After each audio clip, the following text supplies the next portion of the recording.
kejadian itu, ada temennya almarhum adik saya itu datang ke sini 2 orang.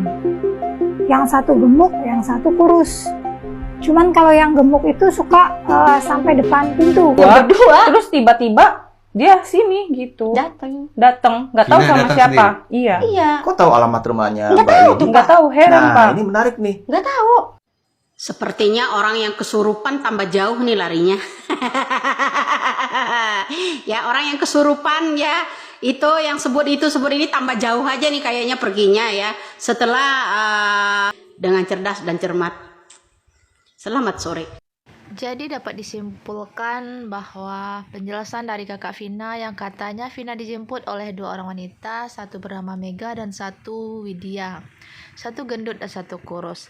Dan saat ini Widya sama Mega ini akhirnya mau memberikan penjelasan atas Vina tersebut, yang mana katanya mengakui bahwa dia memang benar menjemput Vina.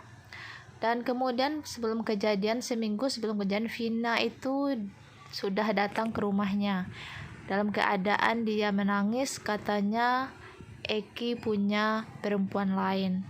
Dan temannya tentu kaget dong, dan dia tidak terlalu banyak bertanya, dan dia menyarankan agar Vina tersebut nelpon Eki dan menyelesaikan masalahnya.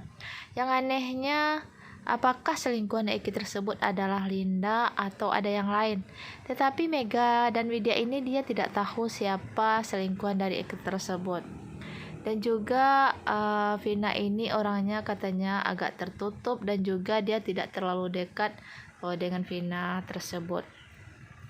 Dan Ibu Widya juga mengatakan bahwa dari penjelasan Mega dan Widya itu akan mengungkap suatu hal yang mana yang kesurupan kemarin akhir-akhir ini semakin menjauh. Apakah dia ikut terlibat dalam kasus tersebut?